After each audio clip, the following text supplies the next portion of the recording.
All right, let's go. We're in. Let's go right off the bat.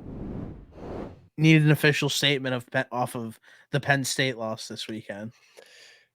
Um, yeah, I thought they were going to lose. I had like a 2% chance in my head that they would win, and they're just not close on the offensive side of the ball. I think I've been saying this all year. Their defense is good enough to win these games, but when you fail to put up 150 yards of offense against two of the top 5 teams in college football, you're not going to win a game. I don't think that the firing of the OC solves all their problems.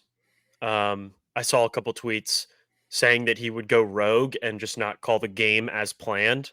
I think that might be deserving of a firing because he's been that bad What does on that offense. What does that mean? So when they were going through the game plan throughout the week, he just wasn't putting the game plan in to like wasn't executing it, like wasn't calling plays and basing play call off of the game plan that they established as an offense going through the week. Okay, Um, I and that's understand that. official. Like that's real. I don't know. I like I said, I saw a couple tweets and I don't know the validity of it, but if that's the case, that's probably deserving of being fired. True. If it, I'll say this, um, a team could come out and do something that you don't plan for, and that would require you to modify the game plan. But I don't know if that. I don't think that's what happened. I don't think that, like I said before, I don't think that the OC is like the biggest issue. Um, and I don't think this solves all their problems. I don't know what's going to happen with Alar in the future, because I know that Mark Yurchich was a big reason that he went there and to Penn State in the first place. Apparently, they had a pretty good relationship. Um, but honestly, if he doesn't develop and they don't bring in somebody that can develop him, then I don't really give a shit if he stays or not. I think probably the first thing that I want to touch on is like I know Adam was like tweeting out like lists of people that like are gonna like he's like, well, what if like the Oregon OC wants to leave Oregon? First off, Wouldn't do that. first Oregon's in off, a much better spot. real quick, who the fuck wants to come to State College, Pennsylvania to lose the two most important games every single season? Second, why would anybody want to come and play for James Franklin, who literally churns through offensive coordinators, and then Urich on his exit, now he's got all this negative publicity around his name, and they like kind of it feels as for me personally, hearing all of that, what you just said feels like they're just straight throwing him under the bus. And Yeah, yeah, I think no, so the too. accountability of like where it should be taken with Franklin, he's diverting it and putting it on Urich, and like it's easy to do that when he's not there. And Yeah, like I just think that like from from somebody who is looking for a job and they're trying to hire somebody, why would a marquee offensive coordinator want to come there if that's how you're going to get treated if things don't go as planned? yeah. Lastly, Cliff Kingsbury will never be in State College, Pennsylvania. So I don't know why that name is even close to being on the list. That guy likes to fuck models and go out to clubs. He is not living in State College, Pennsylvania. There was two other guys on that list too that I was obviously I think they might sound good, but are also pretty unrealistic. One being the OC at Utah. He was linked to Notre Dame over the offseason as to go and coach the offense there, and he backed out of that. And I don't. I mean, if you're not going to go to Notre Dame, why would you want to go to Penn State? And then another guy was Joe Brady, who started off at Penn State and now is now Adam made this list prior to what happened last night, but um, Joe Brady's now taking over the offensive coordinator position, at least for the rest of the year for the Bills. So that's Yeah, probably off the table too. another thing is here, which like let's be real. If you're in the NFL, there's a lot of people that don't want to leave the NFL. So why would Joe Brady leave a situation where he's actually a coach in the NFL to be an offensive coordinator in college? Like Yeah, he was where just a QB coach at Buffalo, but and he has getting the getting there is upside. already tough enough. Like, Yeah, but you at that point, if you're doing that, your next step is to be a coordinator in the league. yeah, And that's my point. and if not, you're probably going to want to be a head coach somewhere in college, whether that be like mid-level or like high level. I just think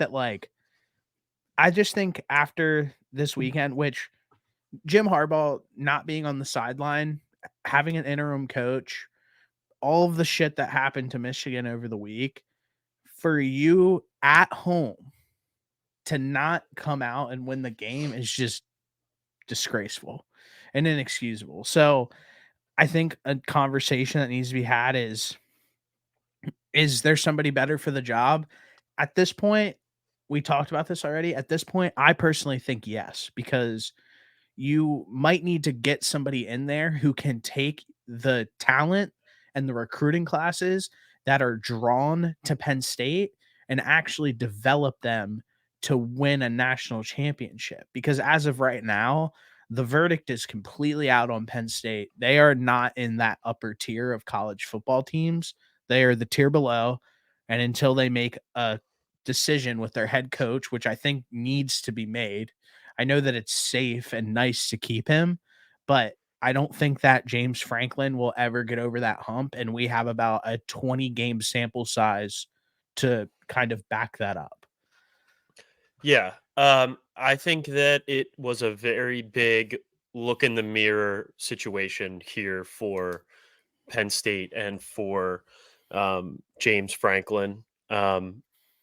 This was supposed to be the year where Michigan and Ohio State might have been a little down. A year where Penn State had on paper what everybody thought was a great defense. Now I think they are, like I've said plenty of times, They definitely and are. a year where they had a better offense than normal. And this was the year that they make that leap.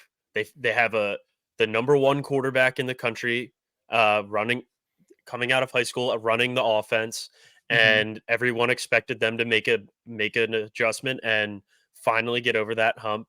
And it didn't happen. And I think back on just the quarterback play that Penn State has had, and that feels like that's always been the issue is they haven't had good enough quarterback play in order to beat some of these teams. And it also doesn't feel like they develop quarterbacks over there. I feel like Sean Clifford was that same level all 13 years he was at Penn State. Christian Hack. I mean, this is before Franklin got there, but Christian Hackenberg realistically felt like he never got better. He had his really good freshman sophomore year, and then was pretty stagnant the rest. Now, obviously, that comes with stipulations because of all the things that happened. Trace McSorley was always just steady keel, right at that level, and I think it's just a developmental issue in that quarterback room at Penn State. Yeah. Um, I and I don't think that I think this is as good as it's going to get at Penn State with James Franklin at the head coach. Now, is it great winning 10 games every year and making it to a New Year's Six bowl game? Absolutely. But if you, as a university and as a fan base, want to um, take that next step, it's time to look in the mirror, like I said, and maybe make a change. I just think that I just think that it's very it's Special just guest. it's just like I'm not trying to like overblow it or anything. It just is like it just seems just like that loss was so bad and like like you said, like this year, like you go out and you beat Ohio State, like they have a down year. Their quarterback's not that good.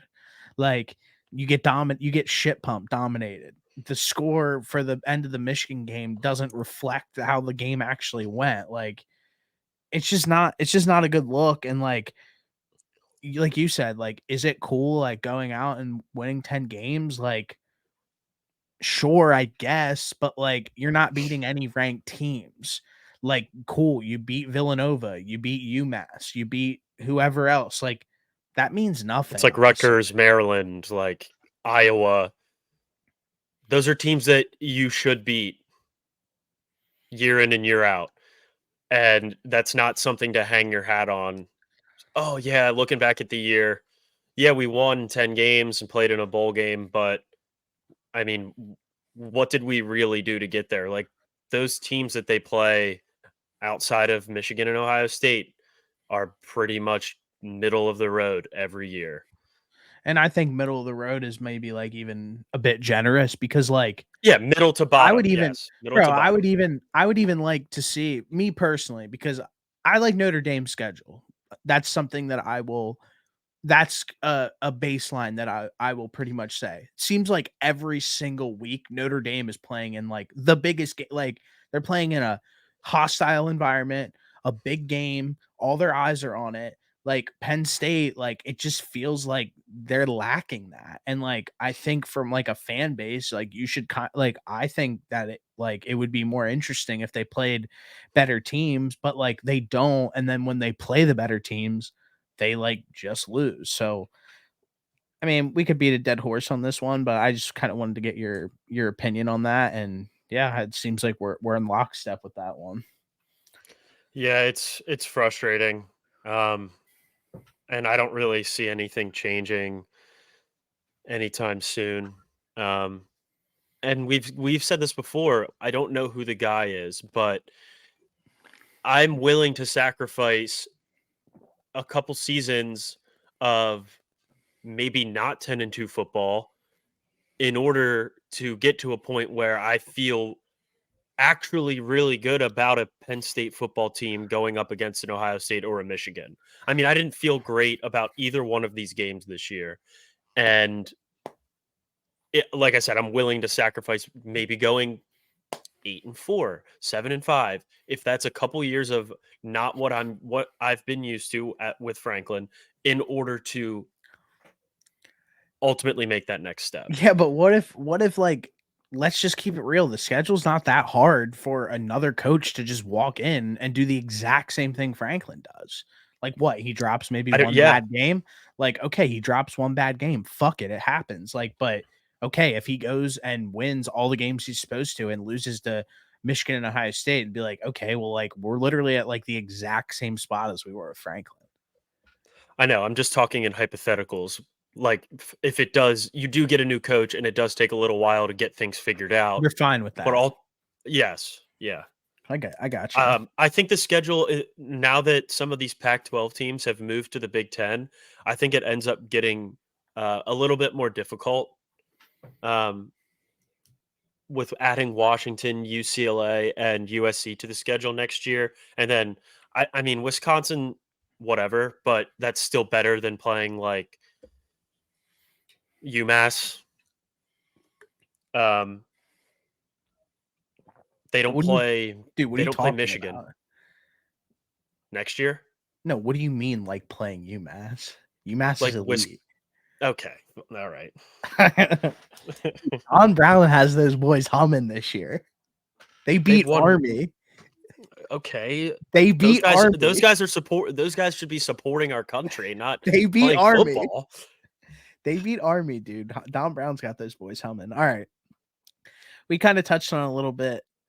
Um, obviously the state of the Bills. I came on here last week and I said my bold prediction from the beginning of the season is that they weren't going to make the playoffs, and then they go out and drop a bad game, a really bad game to the Broncos, and we'll kind of touch on like that whole sequencing of what happened. But the first thing that they decided to do was fire Ken Dorsey. Bills offense, third in EPA per play, first in success rate, seventh in scoring drive rate, top 10 in literally every single statistical category in on the offensive side of the ball. What it comes down to, and I said it last week and I'll say it again, Josh Allen is a flat liability at the quarterback position. I saw Nick Wright tweet something today about the Ringer, and I heard it on the same Ringer podcast. I forget who it was. I think it was Danny Kelly. He said Josh Allen in that playoff game, when he played balls to the wall, absolutely ruined him as a player, because when he was making all of those plays in that playoff game against the Chiefs and he balled out and didn't have a misstep, now every single game that he plays in for the rest of time, he wants to replicate that exact performance, and it's his detriment as of right now because he forces it entirely too much. First off, the Broncos came out first play of the game and absolutely set the tone by literally gripping up James Cook and ripping the ball out of his hands. Then you go back, Josh Allen throws an absolute shit missile across the middle, and Gabe Davis, it rips through his hands and it's an interception. Then right before halftime, you throw another that's just a flat bad pick. Then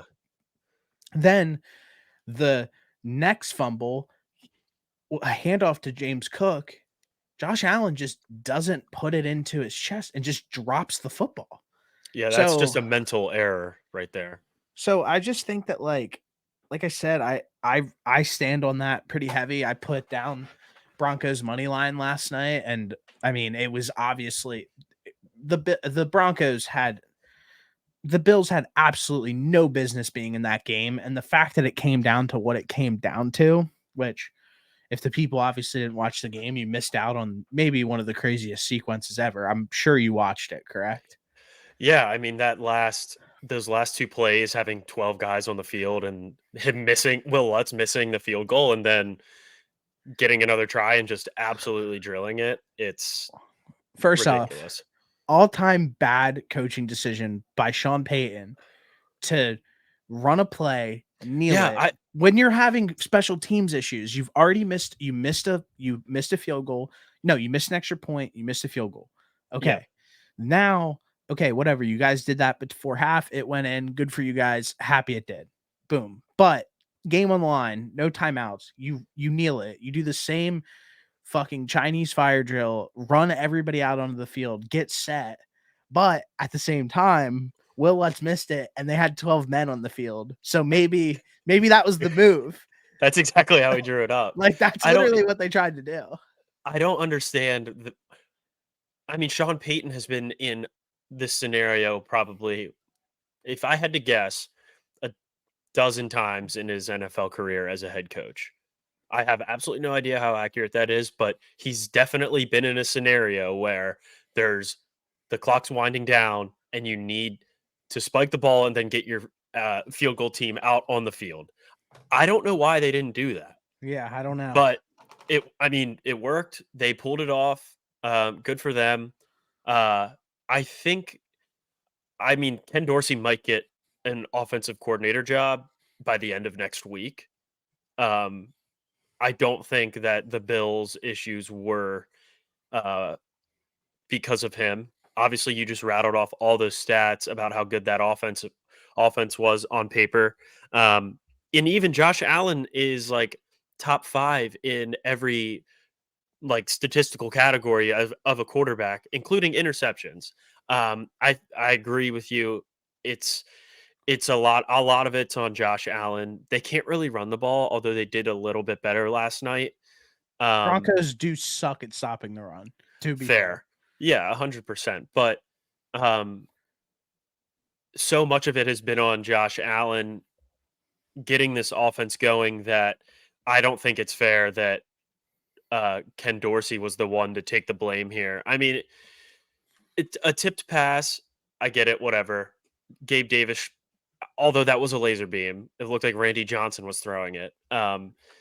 He still should have caught it, I think. I think so too. Mental error on the handoff to James Cook, and then the pick right before the half was just I'm gonna be Superman and try and fit it in a non-existent window. And those are 2 of those are on Josh Allen. I mean, you got to be smarter as a quarterback, especially if you're going to throw the football as many times as they usually try to do. Now, they could have relied on their run game a little bit more and maybe took some of that off of Josh Allen, but ultimately he's got to make smarter decisions. And I don't think it was fully Ken Dorsey's fault that they're 5-5. Yeah. Yeah, Yeah, I don't think it's on him. they're 5-5, and I mean their schedule literally doesn't get any easier as this season progresses. Let me read through it real quick. I was looking at it a minute ago. Well, before we got on here. Why can't I fucking find It's like it? Oh, there it is. it's like They Dolphins, play Eagles. they play Jets, who they lost to open up the year. Eagles, Chiefs, Cowboys, Chargers, Patriots, who they lost to, and the Dolphins, who they beat. But I mean, Dolphins could split very easily. But yeah, and like I said, it's not getting any easier. I mean, it from a schedule perspective and from a roster perspective, nobody's coming to help this team. Like this is who they have. They're not getting any healthier. They have a lot of guys on the IR. Josh Allen turning the ball over and doing that, that's fine. I mean, bro, even in the last few weeks, they should have lost to the Giants on prime time if they would have gotten that call on the last play on Darren Waller. The end of that was 14-9. Then you go out and you lose to the Patriots, who are they're bad. Then you go out and beat the Bucks, but let the Bucks hang in the game literally the entire time on stupid penalties. Lose to the Bengals, and then you go and lose to the Broncos, who, I mean, they're obviously turning things around. They have a few wins now back to back, but I mean, that's a game that you absolutely need to win against an AFC team, and they're firmly out of the playoff discussion as of right now, unless if something changes. But yeah, I just don't really love what I'm seeing seeing out of them, and I guess probably the person who I think should have the blunt of the blame of this is Sean McDermott. I just think he makes bad decisions. His team's not very well coached, ton of mental errors. Uh, like like you said, even from like a roster building perspective, I said it to start the year. I think that they have like a pretty bad wide receiver group. It's Diggs. They got Gabe Davis in the 4th round a few years back, and then like I couldn't name you another receiver on that team. I know they have Deontay Hardy and Shakir, which I mean they're okay players, but Dalton Kincaid's obviously stepping up. But I just don't love this team, and with all the injuries, I mean this is where they're at. Yeah, I do think that we should be giving some credit here to the Broncos. I think this is the best game that Russell Wilson has played since he's been a Bronco. Yeah. I think he went like 23 22 of for 24. 24 for 29, 2 Yeah. touchdowns. I mean, I'm not going to say he looked like vintage Russ, but he looked like a slightly lesser version of that. And I think that's the guy that we saw last night was who the Broncos thought that they were going to be getting when they traded for him. He was moving around pretty well in the pocket, and he was using his legs like pretty well from what I saw. And then he threw an absolute dime to Cortland Sutton in the corner of the end zone for one of his touchdowns. Like that's the Russ, like I said, that they thought they were going to be getting, and I was really impressed with his game with that game last night from him. I thought he looked really good. We shit on him a lot this year, but I thought he played well. Yeah, I mean, I don't know if that changes anything from a roster building perspective for the Broncos, but I mean, Russ isn't bad, dude. Like, it's just like you have to kind of. We see it with a lot of we had a kind of a discussion about this last week. There's a lot of quarterbacks in the league that like. There's probably 3 quarterbacks in the league that you can look at them and be like, go out and just like win this game for us, and we like need you to like play Superman essentially. Like, I think it's like Patrick Mahomes, Jalen Hurts, and Josh Allen at times, but like, I don't think he's been proving it very well. And then a lot of these other guys are extremely scheme dependent and need certain plays to be called for them to protect them. Like, that's not an outlandish thing that is seen across the NFL. So I don't think Russ is that bad, but yeah, I mean, the Broncos are definitely turning around their season. Yeah, and I mean, I don't think Russ is that bad either, but we've just been kind of getting on him a lot this season, so I wanted to throw him a little respect where it was due for last night, and that's about all Bro, I got for you. you don't have to tell me. I've been betting on the guy every week. I want Russ to cook.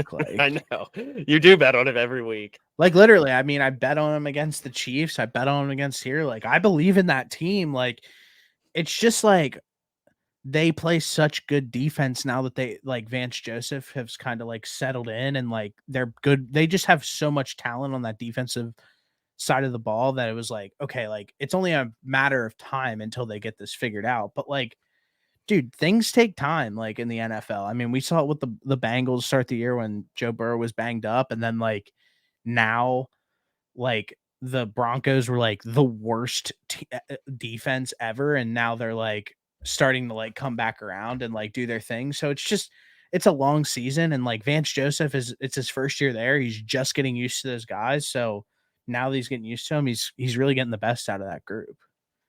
Yeah, yep, I agree with you. They've looked a lot better these last couple weeks. Um, Next thing I want to touch on is just Dan Campbell just has a set of nuts on him, and he just has just such a clear, concise philosophy for how he's going to coach that team, and the entire team is bought in on that philosophy and understands it, and like they trust him and he trusts his guys, and you know what you're going to get out of them every single week.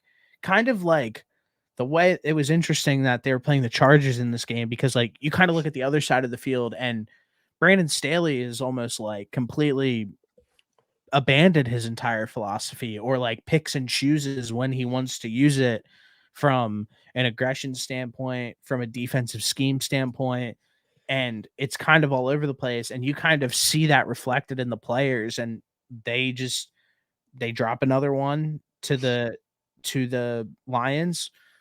Their offense showed up. They absolutely balled out. That game was absolutely electric. And yeah, the Lions took care of business, and I think the Lions are coming for that number 1 seed. They have the easiest schedule the rest of the way in the NFC, and I think that they're serious about getting that number 1 seed and having that home playoff berth. Yeah, that game just goes to show that that Lions offense can compete with probably any offense in the NFL. And I think Jared Goff is a really good quarterback. He was slinging it around, and like you said, Dan Campbell just has a set of nuts on him. I love him as a coach. I would love to play for him if I were a player, so I can understand why all those guys are bought in and really enjoy playing for him. The one thing that I wrote down is I just want to make sure that the Lions can get a stop defensively. Yeah. Um, giving up, I think the Chargers obviously have a good offense, like have a decent offense, but um, they got to be able to get a stop once you get to the playoffs.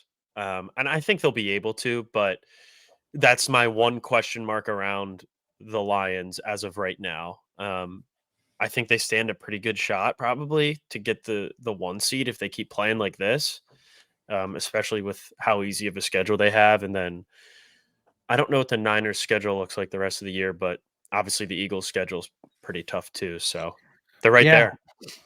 Yeah, they're right there. I love that team. I think that it's going to be a situation where I think they could potentially win a playoff game, but it just depends on who they play. I obviously like a lot of other teams over them, and their defense is definitely a big question mark.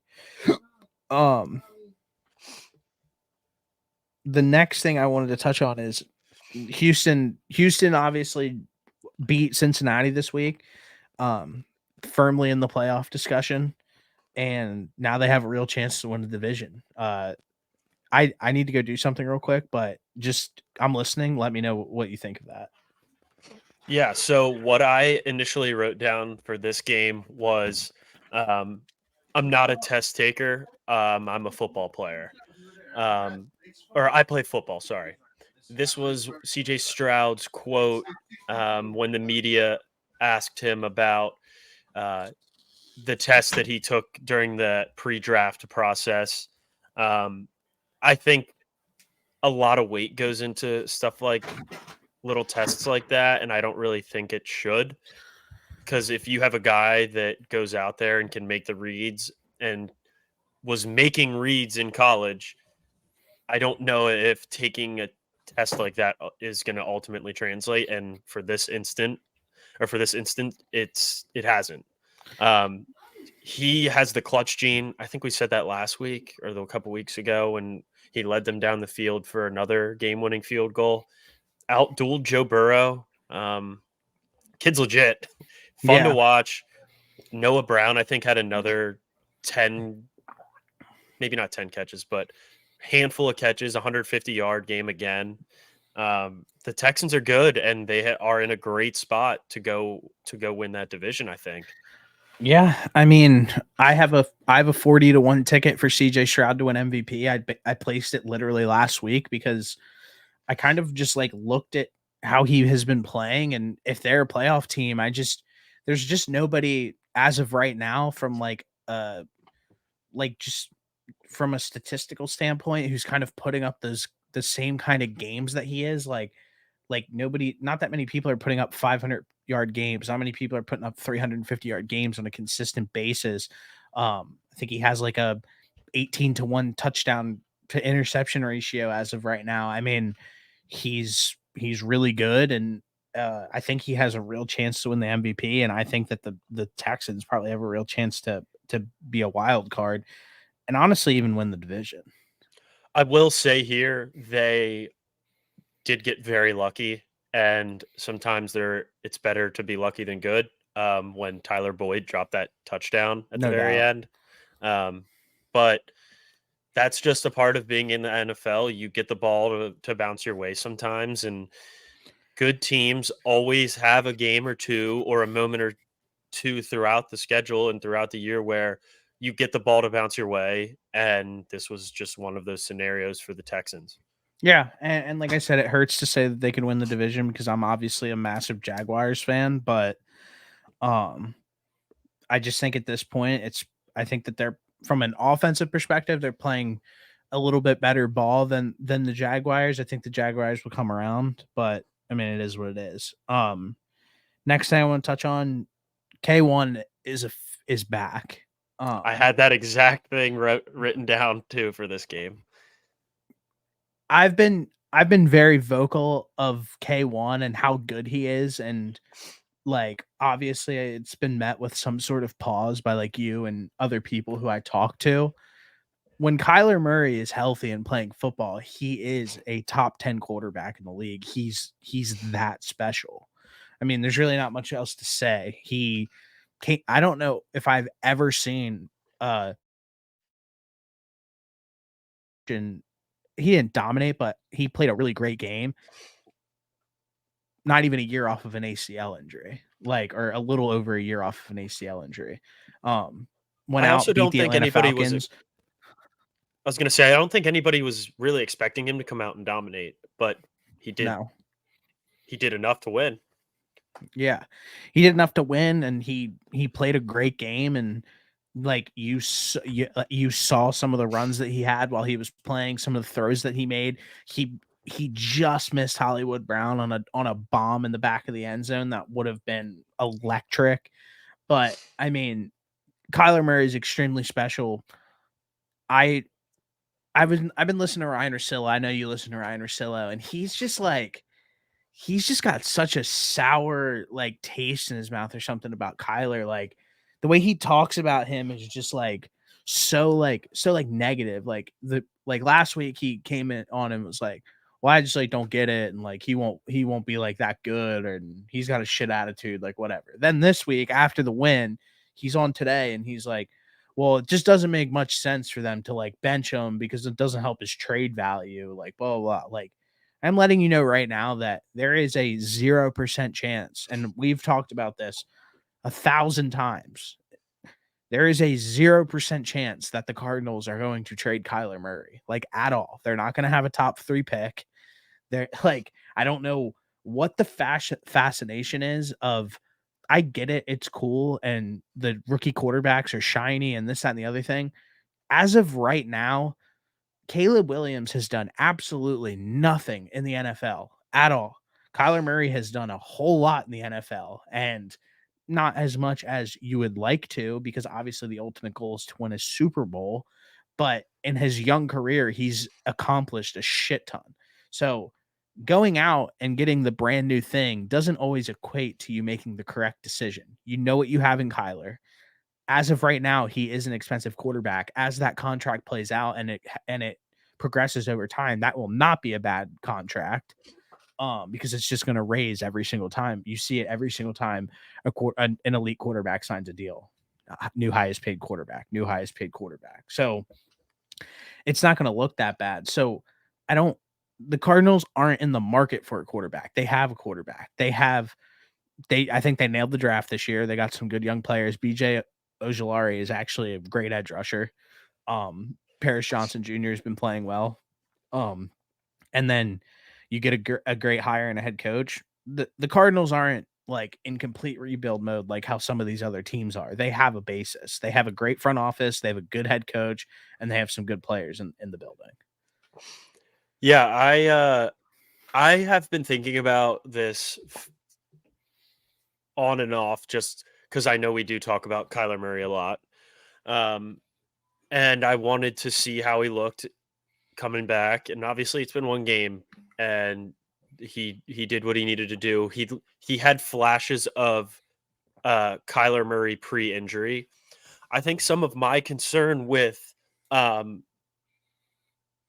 keeping him would just be because of the injury, but I also think back to how difficult it is to find a starting quarterback that is good in the NFL. And at the end of the day, I think Kyler Murray is a very good quarterback when healthy and when he's playing. Um, I mean, look around the NFL right now. The quarterback play has been really bad. So if you are a team that, like the Cardinals, you have a guy that you feel good about starting a quarterback game in and game out, I guess it really doesn't make any sense to try and move on from him. Um, just be just Just because. because, like literally just because. And that's like where I'm just confused by like I guess the media notion of like where the Cardinals are at. Like you like even Rosillo said. Rosillo was like, the Cardinals have probably the worst roster in the NFL. Have you watched the Giants? Have you The watched the Giants roster Panthers? is so bad. The Patriots Have roster you is watched also the so Patriots? bad. Yeah. Like at least when you watch the Cardinals, they have some decent young, like actual young players who go out and play and give a shit. Like I just like I know that their record doesn't indicate as much as that, but I think everybody in the league has pretty much agreed like what what they did with Josh Dobbs in the beginning of the season was like pretty fucking impressive. And then you get your guy back, you get your quarterback back halfway through the season, and the first thing that you guys go and do is win a football game against a Falcons team who is leading their division, which like whatever, you might not like, people might not like the Falcons, but let's just call it what it is. And I know that we always talk about the Cardinals. They're one of my favorite like teams just because I mean we obviously have friends that work for them and like we hear about them a lot. So and they're an exciting team to me at least to like watch for the future. But yeah, I wanted to start with the Cardinals thing and then kind of elaborate on the college quarterback thing where it's not always better to go out and grab a rookie quarterback when you know that you have somebody established, kind of like what you just said, where it's like just because you are might be a bad team and like, I think that the Giants are we're about to talk about the Giants next. I think the Giants are in like a little bit different of a situation where they clearly fucked up on the Daniel Jones contract. Yeah. Yeah. Like where it's just like, okay, we fucked up. Like we're not in a position where Daniel Jones is going to be our guy and like elevate this roster. But like you look at some of the other quarterbacks that are playing and you can tell which ones elevate each rosters. The next thing I want Mhm. to talk about is Giants to get the first pick in the draft. Yeah. What do you think? If there's a bet that you can make to if you can bet on that, I would take it. I mean, they are just very poorly constructed. Um, I kind of feel. I mean, you got to feel bad for Brian Daboll because he has absolutely nothing to work with over there, and the fact that there's been any comment about him being on the hot seat is kind of sickening because I think he's a really good coach. He's just been dealt an absolute shit hand his entire tenure at as a Giants head coach. I mean, they made the playoffs last year. Yeah, with a bad roster Yeah, is with a my bad point. roster. Yeah. Yeah, that's what I'm saying. I think he's a really good coach, and the fact that there's been any talk of him being on the hot seat is it sucks to hear that. Um, they're just in a bad. I mean, they're realistically not in that bad of a spot because they still have their pick this year, so like they could end up getting a rookie quarterback. But that's the Giants are a scenario where you don't. I don't even worry about Daniel Jones. I just worry about all right, who are we taking with this first pick because we have to figure out this quarterback situation, and I think you have to move on and take a new quarterback, and then worry about how you're going to deal with Daniel Jones and how you're going to deal with that contract later. Yeah. I mean, I think it's set in stone. I mean, I think Caleb Williams lands with the Giants at the 1, and I think that'll be a great landing spot for him from like a rebuild spot. And I don't think that there's real buzz about Dayball getting fired. I think it's just, dude, it is so obvious what's going on there. Their entire offensive line's hurt. Saquon missed half the season. Daniel Jones was getting brutalized with no O-line, gets hurt, comes back, tears his ACL. Tyrod Taylor gets hurt. They're playing Tommy fucking DeVito. Like, they just are fucked. Like, you know what Yeah, I mean? Like, and yeah, they're it's not like you look at like a roster like the Jets where they have all that high end talent and like they went out and like grabbed veterans and like all these people to like try to like help them win now and like they're a dumpster fire. Like the Giants are just flat bad. they have nothing to work with at this point. Just send out the team, try not to get hurt, Yeah, and just seriously. take your number one pick and go home. Like that's just make it through this. Like if I'm Saquon in the back of my head, I'm like, yes, I do want to win because I care about football and I'm a competitor, but my ultimate goal is to make it out of this season healthy. Dude, Saquon's toxic trade is like not wanting to leave New York. It makes no sense. Yeah. He's a guy that he's made the playoffs one time so far. Yeah. Yeah, and when healthy, he's a phenomenal running back. And I don't know, I mean, would you wanna leave New York if you're getting paid a lot of money Oh. and living in New York City? No, definitely not. And I get it. I mean, bro, like the Nike contract, the Nike money he's getting, all of these sponsorships and endorsements and everything, just strictly being a New York Giant is like astronomical compared to other markets. And then on top of it, you're making good money. Like, I get it. Like, I would want to Yeah, be in New York too. Like, if I had that opportunity because it would be sick. But like at the same time, he only has a handful of years left. Let's just keep it real. Like at a point, he's gonna be like, okay, like I'm not gonna be the best running back to ever play the game. Unfortunately, he's not on that trajectory as of right now. Now at this point, it's like, okay, where can I take my talents to elevate a team who needs it and might have to take a pay cut, might have to do this, might have to do that. But like my ultimate goal is to like win the Super Bowl. yeah.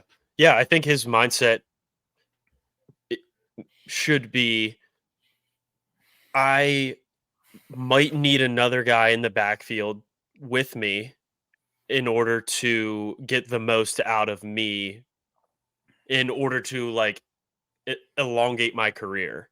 Because he's already had an ACL injury. He had what, an ankle injury too? He I guy had an mean, ankle. yeah, he had an ankle. It's clear that he's not going to be. winning anytime soon in New York. No. And if he wants to win, then he might have to just, like you said, take a little pay cut and go to a running back room that has another guy and that can complement kind of what kind of what Saquon does, and maybe take some of the snaps off of his legs just so he's ready to go every time he touches the football. Dude, I Like think I don't think he, Saquon should go to the Niners. okay, okay. I think like they would be like that USC backfield with Reggie Bush and what, Lendale White, Bro, that two of the backfield best was running backs in college electric. football. Just move it to the NFL. No, I'm right with you. Fuck the Yeah, Giants. that They're going to get the first pick. The next thing I want to talk about too, and we can obviously touch on games, so we can move through this quick. I have like 2 more points. Sam Howell's actually like low key decent and probably going to be the quarterback for the Commanders. He leads the league in passing right now. He gets his ass kicked every single week by getting sacked. He looks pretty good. I mean, he's better than what a lot of other teams have, which we've touched on a shit ton. But I just wanted to kind of bring that to light a little bit.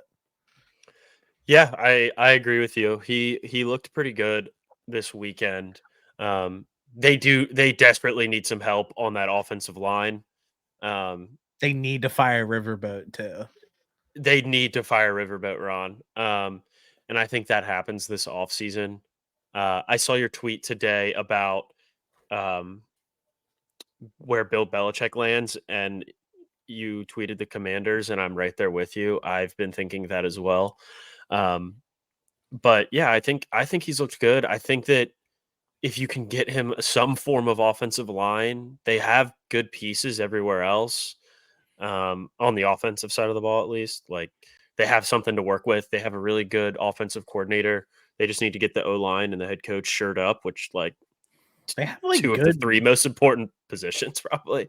Like, they have a great running back room, great wide receiver room, their quarterback's playing decent, like yeah, I like that. I think that they're, like, decent, I don't know, like I guess Not I'm having a defensive line really hurt them this weekend, because they just couldn't rush the passer.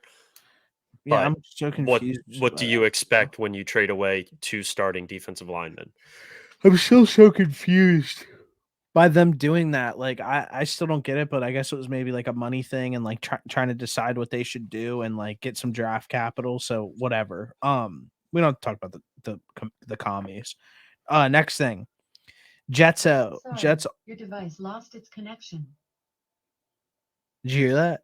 Are they watching you?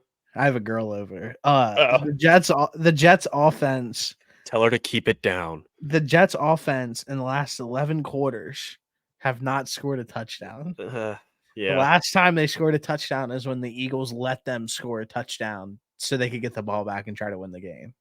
but that doesn't even count. So, yeah, I mean the Jets are really bad, and then Robert Saleh went to his press conference and said Zach Wilson's actually playing really good. So, I I feel mean, like I'm living in the twilight zone every time I watch the the Jets. It's they don't score a touchdown. Salah goes to the podium and talks about how close Zach Wilson is to putting it all together, and then we come on here and we talk about how bad their offense was and how Robert Saleh talks about them about to put it all together. It's just a time is a flat circle. bro, real quick, and then we can move on to some of the games that you want to talk about.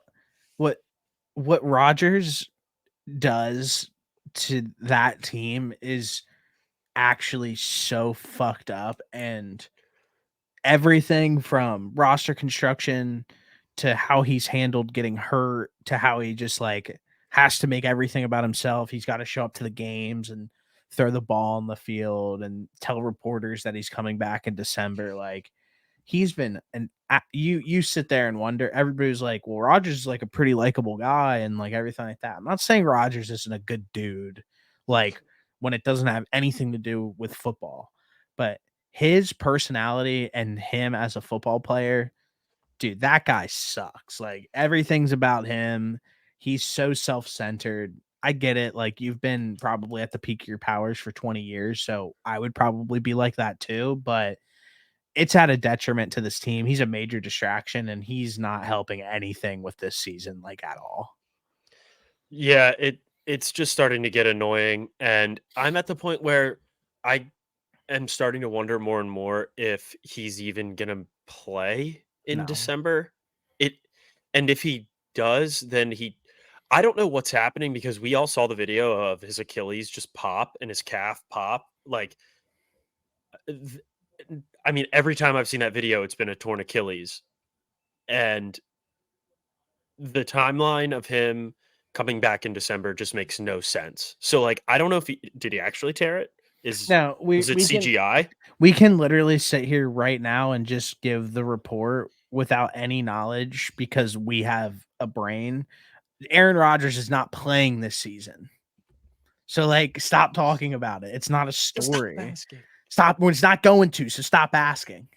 No, I mean, like, all jokes aside, like, he's just not gonna play. So he's doing it because he loves the attention. I mean, there's really not much more to say than that. So yeah, Yeah. me and Noah, official reports, per sources, per me and Noah Malone, Aaron Rodgers is not playing this season. Per the Scary Hours podcast. Yeah, I'll make a graphic. Yeah, that's all I pretty much have. And if let's touch on some games that you want to talk about this weekend. Okay. I did have a couple housekeeping things that I wanted to go over at the start, but we were on a roll, so I just let it go. This weekend we had 6 games end in a last second field goal, which is electric. Lions, Chargers, Texans, Bengals, Ravens, Browns, Cardinals, Falcons, Seahawks, Commies, Broncos, Bills. Already talked about Penn State firing their OC. Jimbo Fisher got fired. Jaden Daniels, I wanted to just talk about him for a split second. He played out of his mind this weekend against Florida, 372 pass yards, 234 rush yards, 5 touchdowns. First QB in the SEC to throw for 350 and run for 200 in the same game. I saw a video saying that Frank the Tank drinks 10 sodas a day, kind of concerning. And Concerning. Drake and J. Cole are going on tour again. So that was my housekeeping for this pod. All right, You can take that. First thing, Go. this is gonna get cut.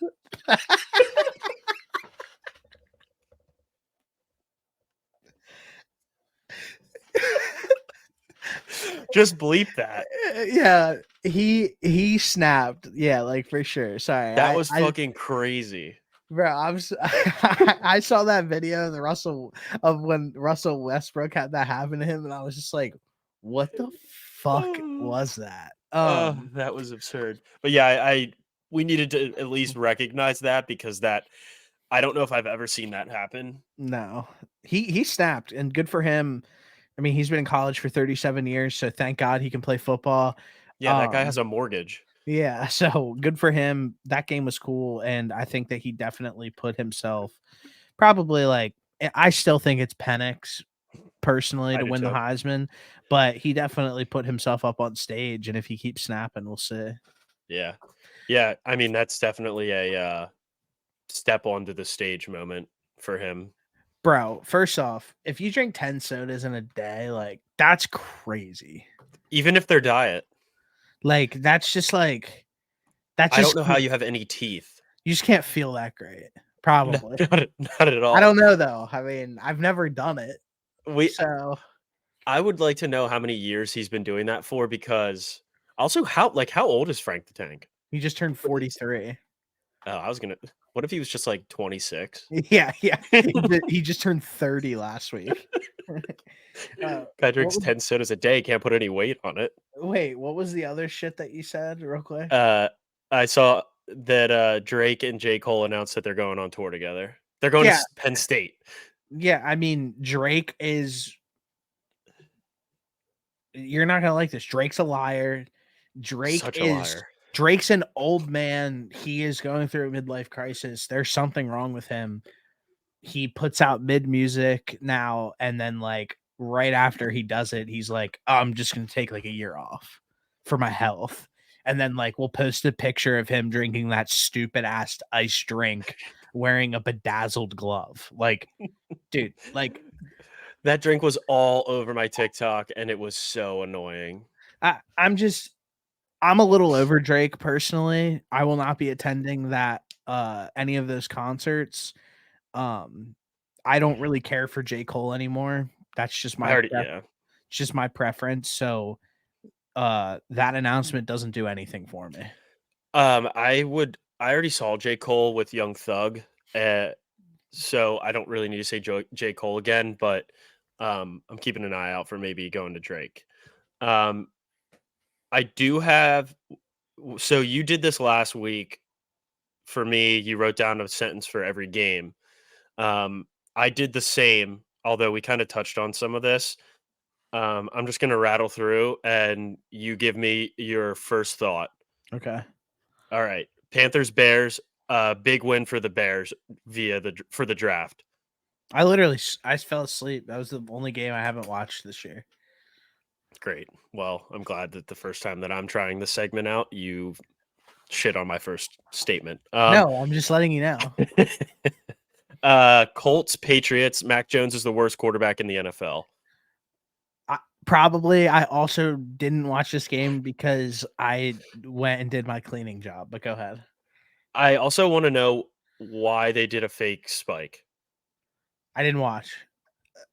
Okay. Because I will say this though.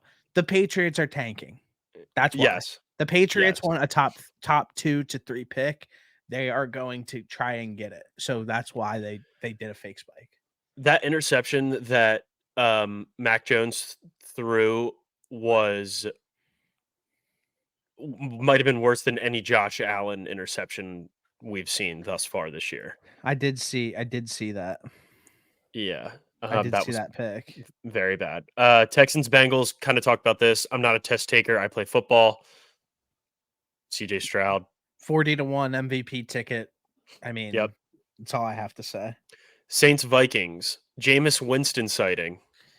Dude, Jameis Winston just needs to be a starting quarterback. I mean, there's really not much more to say. I love Jameis. I think that he put them back in the game, and everybody was like, oh, he threw a pick, like so on brand. Like, bro, at least he was out there slinging the pill, trying to get the boys back in the game. Like a lot of these quarterbacks will be down 2-3 scores and play like they're down 3 points. And he knew that they weren't down 3 points. He was trying to make something happen for the Saints. So yeah, I like Jameis. Yeah, I think he unlocked Chris Olave because Chris Olave had a pretty good game, and Yeah. I'm tired of watching Derek Carr check it down to Alvin Kamara 30 times a game. I agree. Steelers Packers, how can they keep getting away with this? Dude, I hate the Steelers. I don't know. I just don't like that. Like, I just don't like their team. I don't like Kenny Pickett. I don't like Matt Canada. I don't like anybody on their defense. Like, I literally like hope that I'm in a Discord with somebody who's a big Steelers fan who always bets on them every week and always wins. And I'm like, dude, like I literally like sit there and like hope that they lose. Yeah, I did bet on the Steelers. So I mean, that bet lost anyways because I parlayed it with something else. But I don't understand. They've been outgained every single game, and they still win. Mm-hmm. They're plus like 110 to make the playoffs, and they're somehow going to make it. Bucks Titans. Don't forget about Mike Evans. Yeah, he's great. He's always going to get his. That's probably the best way to put it. Is he's always going to get his 1,000 yards a season. It's crazy. Jags Niners. Disappointing performance from Trevor Lawrence. Yeah, Bars. Trevor Lawrence is not playing the best football right now. I think it's obvious why, in my opinion, but I think that the Jacksonville Jaguars are extremely talented. Their defense has figured it out, and they need to address the play calling situation because the person who is in charge of doing that is not doing a good job. And you can actually see because Trevor Lawrence and the entire offense is just not getting unlocked. Yeah, I was hoping for more out of him this game. I really thought that this was a meter a meter stick game for them. They've got some work to do. They do, but like at the same time, it's always like everybody's going to be off of them now. We do this all the time. Like, I mean, I'm not no, off no, of I know them. that. I know that. I'm just saying. Yeah, I'm just you're saying. correct. You're That's correct. it happens. Like teams get shit pumped. This isn't going to be the first. It's not going to be the first time. It's not going to be the last time one of the top teams in the league gets shit pumped. So We saw Lions Ravens yeah, a couple weeks ago. And then now everybody loves the Lions. People are picking them to have the first seed in the NFC. I just did. Anything's possible. It happens. Ravens Browns. Second half Deshaun Watson. I think probably more of the story, and I love Lamar like a ton, was just like Munkin just didn't do a good job of playing. So it's weird because the entire season I've been like shitting on the fact that the Ravens don't play aggressive in the second half to close out games. And they have teams stick around and lose it. And then now this time it was like almost like counterintuitive where they were too aggressive and it ended up losing them the game. So I think, like I said, they have a brand new offensive coordinator with a whole new team trying to figure this thing out. I think that they're going to try to find that happy balance. I still think the Ravens are one of the best teams in the league. I think that was probably a great win by the Browns for sticking in it. Good job by their defense, one of the best defenses in the league. But yeah, Deshaun Watson finally decided to show up to a game since for the first time since he's been in Cleveland. Yeah, I'm interested to see if he can build off of that, because if he can, that Browns team just got a whole lot scarier. But that's asking a lot because we've seen him play well for realistically one half of a game this year. We already talked about this. Falcons Cardinals. I have K1 is back. Same thing here. Chargers Lions. Concerned that the Lions getting a stop. Commanders Seahawks. I said the Commanders gave it their best. We thought this was the Eagles' effort. And then I've got Cowboys Giants. Tony Pollard isn't the 3-down back people hoped he would be. I think he's probably by far, bar none, the most disappointing fantasy player of the season because everybody was so high on him. He just listen, I said it all off season. I said it to like Trevor and like a bunch of people. I was just like, I mean, he did snap his leg at the end of last year, and I'm probably going to be avoiding him because like snapping your leg's kind of a big deal. I've broke my leg before via getting hit by a car, but like still I broke it. Yeah.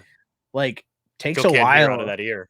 Yeah, it's like I mean, it just takes a while to like get back to like feeling 110%. Like maybe he's 95%, but like he's just clearly doesn't have the same pop and he's just not the same player. And I just feel like it has something to do with that broken leg. I mean, taking the responsibilities of being an every down back is a lot, and he hasn't had to worry about that his entire career. I mean, besides maybe like a game here and there, but I don't know. I think he's still good, but I think it's clear that at this point he's not a 3-down back. No. Now that can change, but as of now, that's where I stand with him. Raiders Jets said this. Tired of hearing about Aaron Rodgers coming back. Don't think he's coming back. Official report from the Scary Hours podcast. Bills Broncos, talked about this one too. Best game for Russ as a Bronco, and Ken Dorsey wasn't the Bills' problem. 100%. 100%. And then my Sunday scary is Brian Daboll having to go out there with that Giants roster. I took the Cowboys minus 20.5, and the spread was what, minus 14.5. Hey, hey brother, we'll get there because I need to touch on the weekend I had. My Sunday scary is I don't know, man. James Franklin sunglasses, they're terrible. They are He bad. literally picks the worst sunglasses to wear like ever. He was like on college game day and he looked like dog shit. And he wears them on the sideline. He just like looks like an absolute clown, in my opinion. Yeah, he should start wearing like Balenciaga sunglasses on the sideline. Just something different. Just Yeah. anything other than those stupid ass aviators. Yeah. Just don't fit his head well. Whatever. Might be because he's bald. Go get a hair. You make fucking. You're telling me, bro. If I made as much money as James Franklin, my fucking hairline would be at my eyebrows. Like I wouldn't even take a chance. You'd be like Khabib. Yeah, I literally wouldn't take a chance of my hairline disappearing. Like I would literally get the surgery. Will you have the money to do it? Nobody ever in the history of the world is gonna look at them and be like, dude, what the fuck? You went from bald to hair? Like, no one cares. Like, Floyd Mayweather did that though, and that was actually wild. yeah, but like, bro, Floyd, it's because he was letting it like grow out and it looked like fucking like bad. Like he wasn't getting a lineup. It was like, what are you You're doing, right. dude? Like You it's make great. $1 zillion. Yeah, it's great that you have hair now, but like you have to at least cut it. Like, what are you doing? Dude, real quick before we touch on this other shit, dude, first off, I had a great weekend gambling, all-time weekend. So to start the 1:00 slates, I thought that I was down coin like really bad, and via the Pickett app, I was only down $38. But I Feels like a panicked. lot when But I everything's panicked. falling apart. When everything's falling apart, dude, like you start to panic a little bit. So I had the Bengals and the Ravens like heavy in the 1:00 slate. I had the Ravens first half that hit, whatever. Doesn't matter because everything else didn't hit. I also had the Saints. Like I literally was on the wrong I was on the wrong that's such a side of bad beat. every 1:00 game. Like so then I was just kind of like I was sitting there and I was with the boys and I was like, dude, we need to put $100 on something right now because we need to get our coin back because everybody had like a rough 1:00 start. So I was like, dude, we're putting $100 on the Cowboys minus what did I put it on? Minus 17.5. It's a lock. Like it is like if they don't win by 17.5 points, something like Dak Prescott snapped his leg. So Dak Prescott. So I put 100 on them 17.5. I had a $10 bet at them at 16.5. And then I had an alt line of minus 35.5 at plus 110 that I cashed out for $75 before the incident, before they covered that. Then I went on I placed a $5 bet to win 130. That was 1 point to be scored in each quarter of every 1:00 game, 4:00 game, 4:25 game, and 8:00 game. So Holy shit. 1 point was scored in every single quarter of a game on Sunday. Holy shit. So I hit that, and then I hit all those Cowboys bets. I also I had one where it was like all the 1:00 games. It was like 5 to win 80, and then we went and we hit the points, and then hit the Raiders, and then we turn around and slap the Broncos money line to wrap out the weekend. A rough 1:00 game, up probably like now like $300 on the weekend out of like absolutely nowhere.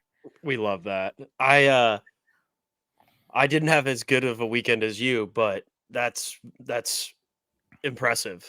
I took a couple overs on Saturday night for college football, and then I took Jamar Chase 100 receiving yards, which was nice. That hit. I saw that Kyle Pitts had a baby, so I bet on him to score a touchdown. I'm foolish for that. He didn't, yeah. He didn't. Yeah, he didn't, yeah. I did take the Cowboys minus 20 at plus 132. Nice. And then this was like the easiest one of my entire weekend. Garrett Wilson and Devontae Adams both have 40 receiving yards, and that Yeah, hit in hitting the the first first half. quarter. Yeah. Yeah. I thought So that was I saw that boost and I was like, and Colt was like, who doesn't get that? And I was like, I don't know. And then it like hit right away. I was like, oh, we should have put our life savings on that. yeah, it was nice. I also I had a free bet on Garrett Cole to win the Cy Young this year. It was Yeah. like plus 550. Um, and I think he's getting announced to win the Cy Young tonight. So that's it's a nice one. I'm proud of you. Someone has to be. Yeah, I mean that's pretty much all I have for this week. I mean, we can go over the elimination pool real quick here. I had the Ravens and the Cards. The Ravens obviously sold. The Cards stepped up. My two teams this week, I haven't picked them yet this year. I'm going to pick the Eagles over Kansas City on Monday night, and I'm going to pick the Dallas Cowboys.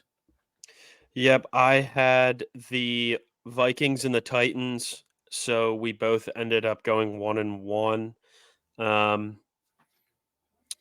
I'm going to take I don't think I've taken the Commanders yet. I think you Oh, nope, I took them already. I don't even know who I've taken and who I've not. Me either. I made up. I might have taken Dallas and the Eagles. I just made that up. I don't think you've taken the Eagles yet. At least I don't have it here on on these notes. I'm gonna take. I haven't taken the. Yes, no. I'll take the Chargers against the Packers, Nice. and I'm gonna also take. Who else do I want to take? I don't think I've taken the Browns yet. No, I have. Damn it.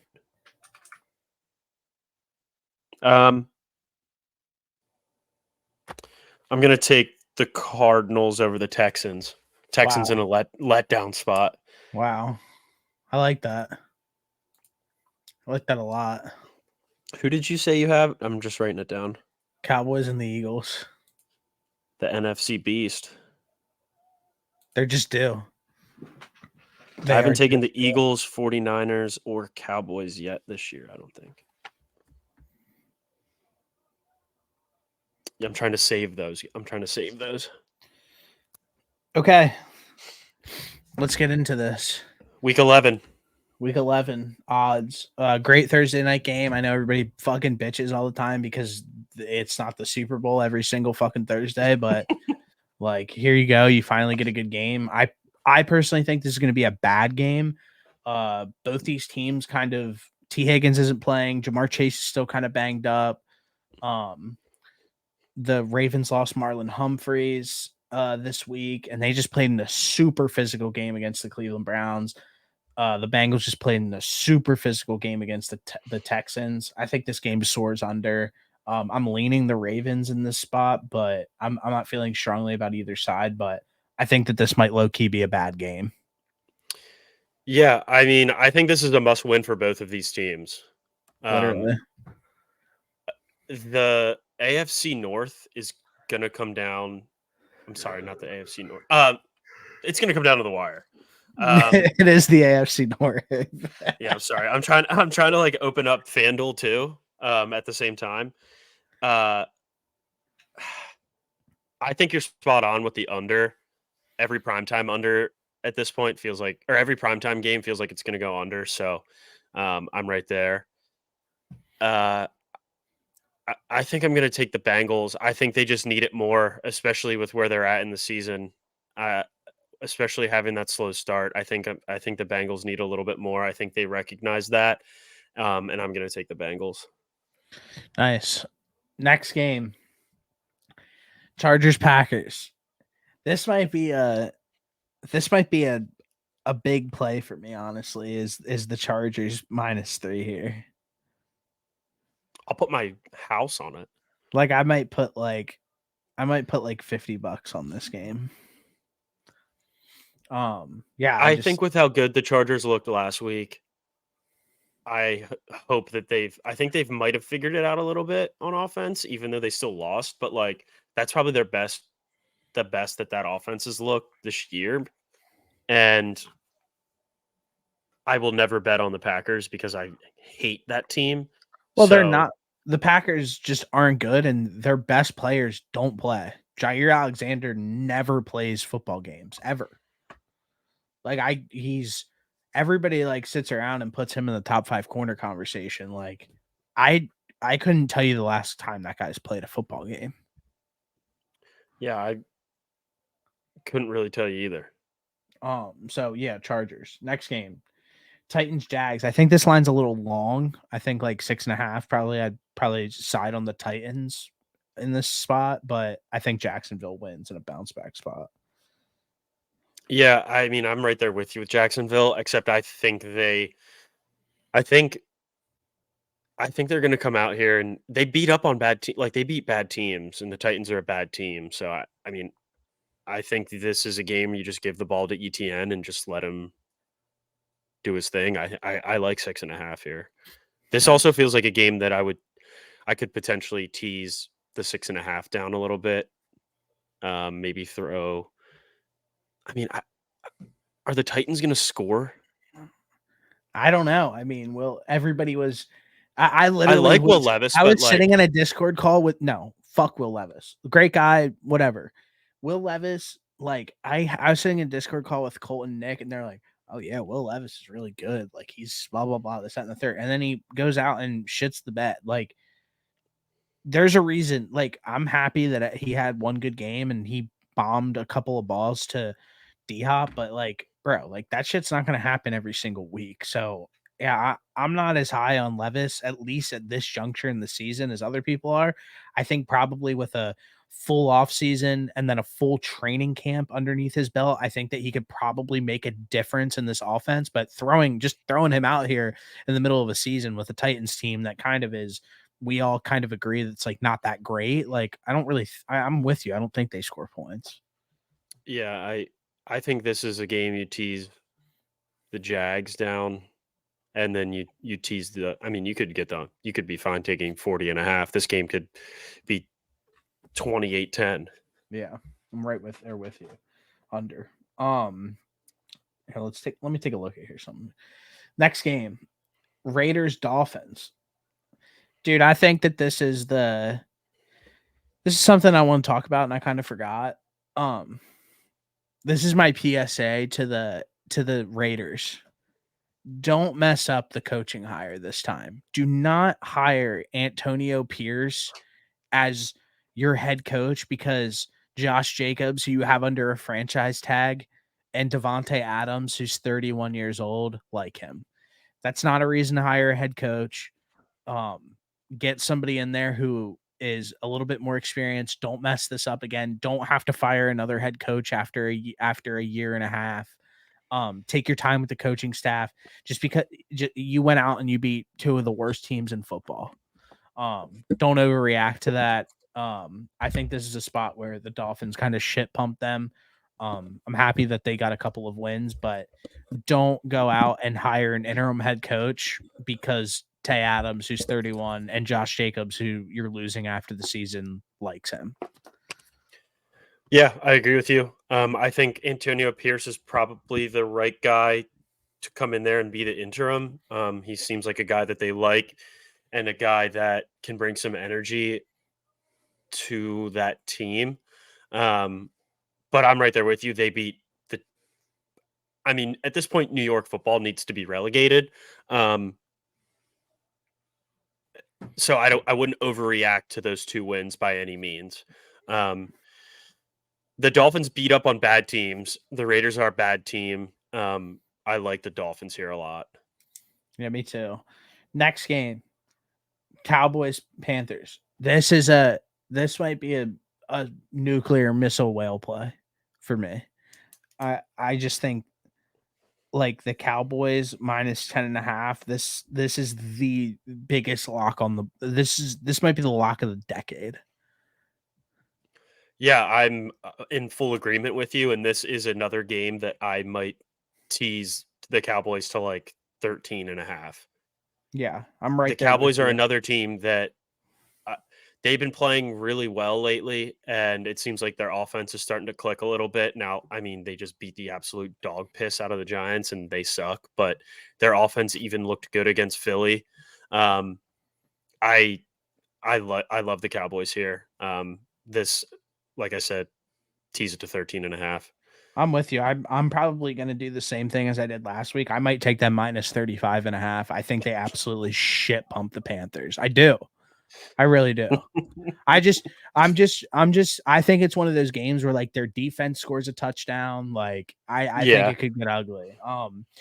Next game, Cardinals Texans. Kind of a lot of implications on this game. I would me personally as a fan, I'd like to see the Cardinals beat the Texans. But the Texans are smoking hot right now. Maybe a good time to fade them. So I'm probably going to take the Cardinals money line out of respect. You can Yeah, put that as a respect play.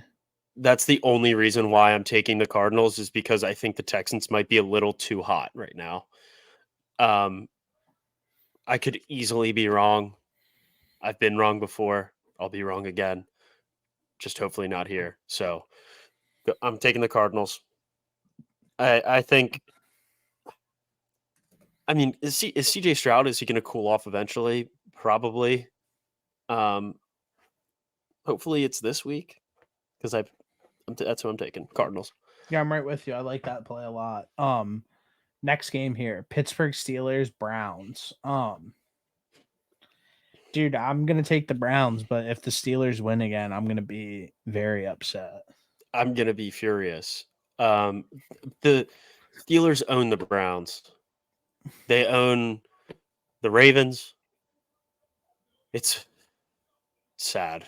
I don't want to, but I'm gonna take the Browns too because Yeah, I'm gonna try and will the Browns to a victory here because I want the Steelers to lose. yeah. Didn't the And Steelers already beat the Browns this year? yeah, I want to say it was like the second or third game of the year. They had like a pick six or like a scoop and score or like they first forced like two turnovers and Deshaun Watson looked like shit. Um, I think it's safe to I'm just say that they split this season series. and that's where I'm at. I think it would be unlikely for the Browns to lose both games, and I'm looking for Deshaun Watson to carry over some of that momentum from last game.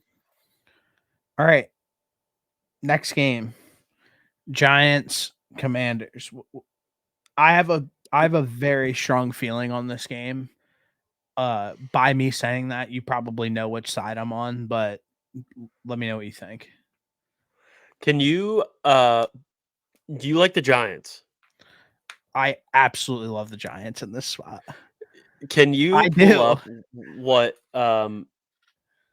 Sam Howell's passing yards total is? Yeah. 2,783. I meant for this game. Oh, what do you mean?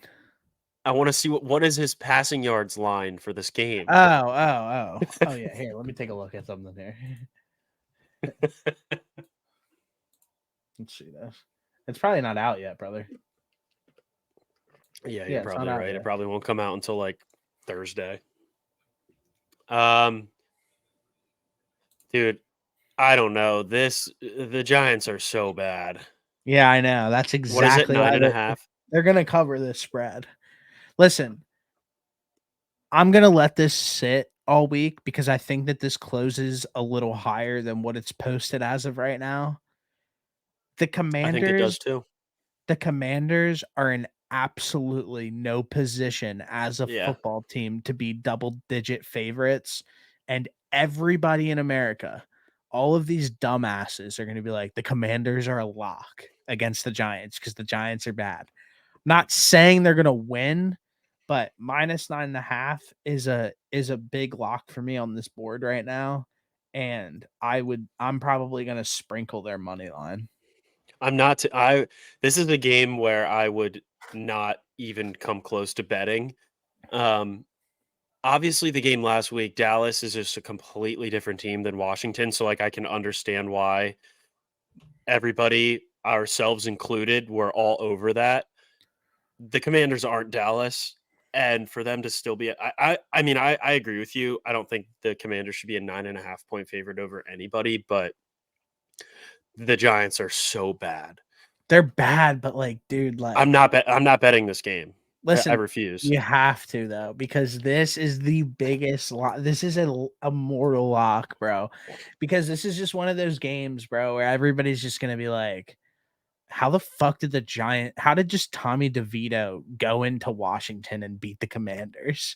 Like, that is literally that's what's gonna happen. I mean, I'm gonna sprinkle the money line. I might put like $5 on it, like a literal sprinkle, but like, I don't know, dude. A dash. Yeah, I just think that this is entirely too many points for a Commanders team who is frisky, but like, I feel like we all kind of agree, like, they mailed in the season a little bit, and like, this is the Riverboat Ron firing game.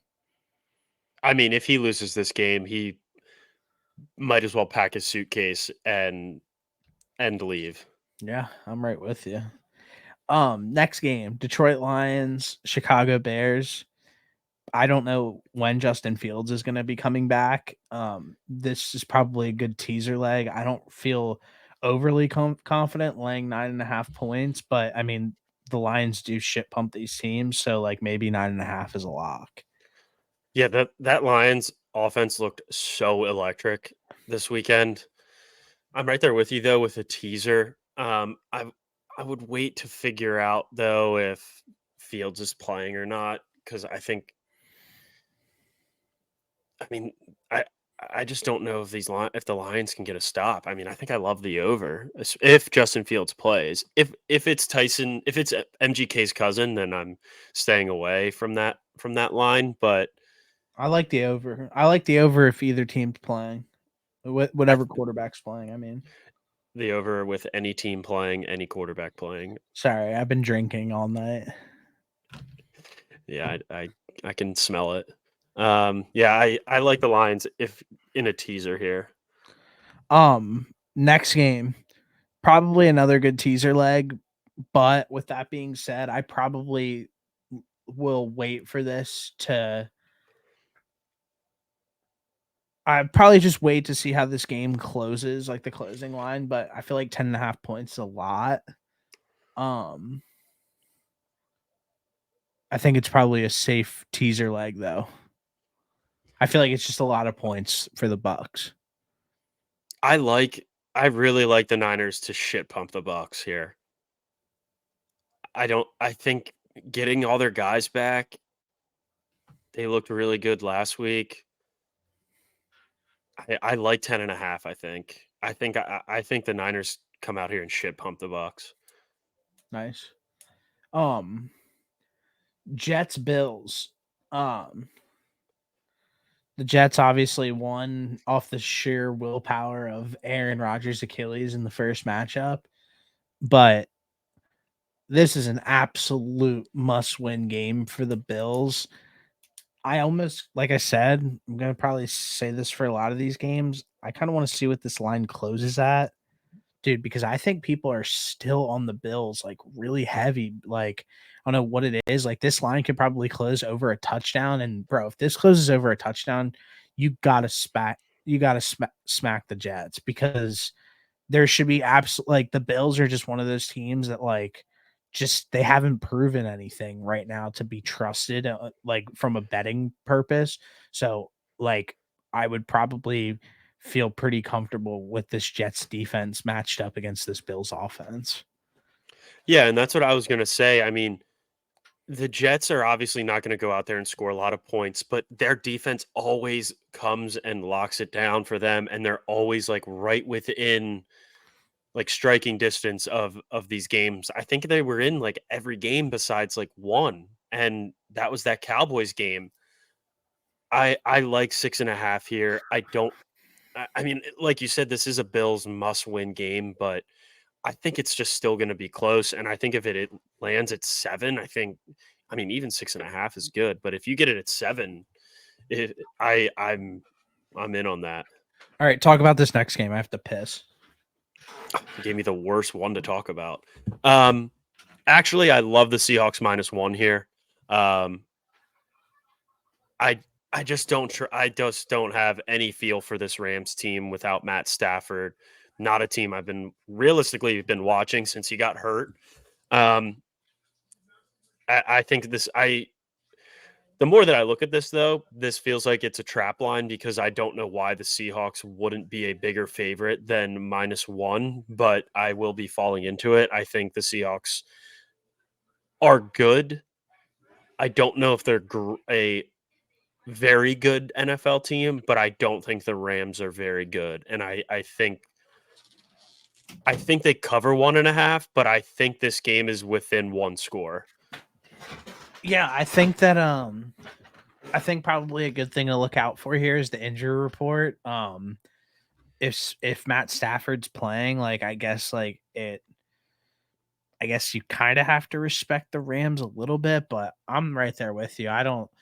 This is one of those games that I could probably see the Seahawks trying to get right. I know that they lost to the Rams earlier in the season, but I mean, as the Rams season played out, you can kind of tell if they're just like not that great. Yeah, the RotoWire, which is, you know what that is? I think.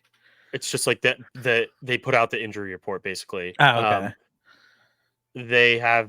They say here that Matt Stafford is expected to start week 11. Okay. I mean, he injured his thumb on his throwing hand, right? Yeah. Yeah, I don't understand why this line's at 1. Yeah, I think that this is a lock. Like I love the Seahawks here. It's 1 because they lost them already this season. That's why. This is a different Seahawks team. Okay, next game.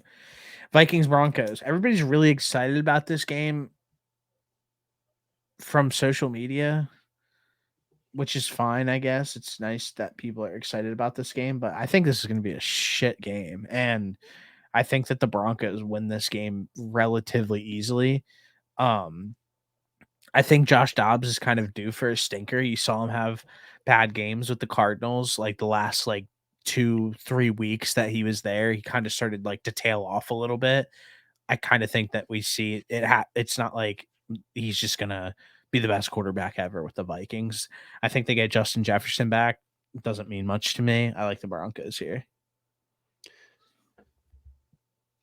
I mean, the Vikings might be better without Justin Jefferson. I love whatever Hawkinson's line is for receptions. I mean, Josh Dobbs loves throwing that guy the football. Mhm. I think this is just such a tricky game because the Vikings are coming off of 2 wow, we pulled it off type wins, and so are the Broncos. And I feel like you could make a case for either one of these teams to win this football game.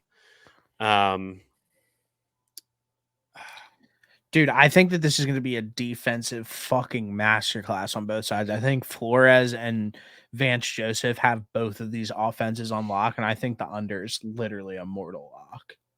Yeah, I love the under. I'm just having a difficult time picking a team. I think this game is literally going to come down to the last possession, and I think it is going to end up coming down to a field goal for some reason. And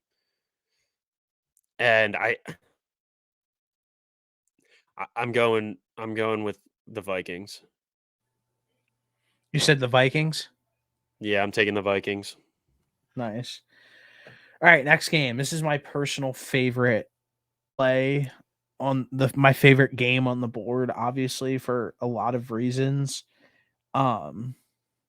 This is an absolute must-win game for the Eagles in every way, shape, and form. I mean, the Eagles need this game to I'd probably describe it as get the monkey off their back in a way. Know that you can beat the Chiefs. You were one possession away from beating the Chiefs in the Super Bowl. You were one bad PI call away from beating the Chiefs in the Super Bowl, or at least having an opportunity to go down and beat the Chiefs in the Super Bowl. I think the Eagles are fired up for this game. I know both teams are off of a bye. Last time I checked, their best weapon for the Eagles wasn't gallivanting around in Venezuela or wherever the fuck he was. I He was don't think he was in the boxing gym throwing hands. I don't think that I don't Sorry. think this Chiefs team is overly locked in. They lost a few bad games this year. Their offenses look bad. They scored one touchdown in 2 games against the Broncos. They've gotten bailed out multiple times this season. I think Travis Kelce doesn't look that great, and that's their best offensive weapon. And on top of it, he's flying to South America during their bye week when they are playing in the biggest game of the entire year the next week. I just don't love where the Chiefs are like mentally from like the outside looking in, and I think the Eagles are absolutely locked the fuck in, and I think that they're ready to win this game. Yeah, I like saying that I'm fired up is an understatement. I think the Eagles take a look at that Super Bowl from last year, and pretty much like you said, this is a chance for them to sort of to get revenge for that. Especially Jalen Hurts, he gets a week to rest. He had a week to rest up that leg, make sure that knee's right. My one worry is Andy Reid is so good off of a bye. I think he's only lost like 3 times in his career off of a bye. So that's a little worrisome, but I also don't remember Travis Kelce going down to Venezuela to boo love those other bye weeks either. So I agree with you. Not sure these guys are locked in. I think that this game is a game that the Eagles, this one and the Niners are 2 games that the Eagles have probably circled on their calendar to start the season. And I think they really want this one. I think they're going to come out fired up. I think, I mean, we both have seen Travis Kelce this season hasn't played great when Taylor Swift is not in the stands for whatever reason. And I, I think that's realistically what you got to worry about on that offense. I mean, the Eagles stopped the run pretty well. If they can come out there and man up Travis Kelce, I think they'll be all right.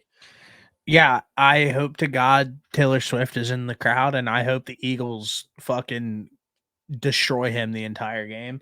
Um, I just think that I think this is like an absolute like the Eagles know, and the Eagles know that if they go out and win this game, those vibes in the locker room for the rest of the year are going to be unbelievable. This is a kitchen sink game for the Eagles. I think you see them play kind of a similar style to how they were playing the Dolphins, where they're going to run a lot, try to really like lay on them and take the air out of the game, take the crowd out of the game. I think that they're capable of playing that kind of brand of football at any point in time when they decide to do it. So yeah, I love the Eagles. I'm going to place this money line bet before it drops down even more because I think it's probably going to close around a pick 'em. Yeah, I agree with you. I would take that number, or I would take that line before it gets any closer to a pick 'em. I This is where we really see how good the Eagles are starting with this game. Um, I mean, obviously they're a good football team, but this stretch of games will really determine just how good this team is. And if you can start this 1, 2, 3, 4, like 5 week span with a win against the Chiefs, I think that really sets the tone for the rest of the season for these guys. My one concern is if they is playing their best ball in this 5 game span. I don't want to be playing my best ball necessarily that early, but fuck the Chiefs, and I want them to absolutely blow the doors off of them. Yeah, I think that this 5-game span is important. I think that they kicked the Bills' ass personally. at home, but yeah, I don't think I think that they're going to beat the Chiefs. I just do. I don't see them dropping this game. That's just my opinion. I've said this the entire year and I'll stick by this. I just like don't think the Chiefs are that good of a football team. And on the other side of things, what you said about playing your best ball, the Eagles are trying to get home field advantage. They're definitely going to be trying to round out in these last over these 5 games in the final weeks of the season. I mean, that home field advantage means everything. Let's just call it what it is. For sure. If you're telling me if Jared Goff shows up, I don't know his home away splits off the top of my head, but or his outdoor versus indoor splits, but I know that it's a lot different. So if you're telling me that you get Jared Goff at home in Philly, I mean they might shit pump them. If you have to go into the dome, it's just you're kind of playing on their terms. So I think getting this number 1 seed's important to the Eagles, and I think this 5-game stretch is going to be special. I have high hopes for this stretch for the Eagles. Realistically, this 5-game stretch goes Chiefs, Bills, Niners, Cowboys, Seahawks. I think they probably lose 1 game. Yeah, I think that the game that they lose is probably against the Niners, which, okay, fuck it. Let the Niners have the game in Philly, whatever. They're going to have to see them in the playoffs when it matters, and we saw what happened last time. They got shit pumped. So, but we'll see. I mean, they could easily beat the Niners as well, but actually, I think probably the 1 game they lose is probably against the Cowboys. That's what I was going to say. I was going to let you finish your thought, but I think the game that they probably end up dropping is at Dallas, just because that's how it pretty much goes every year. Those teams always split. Shit, my bad.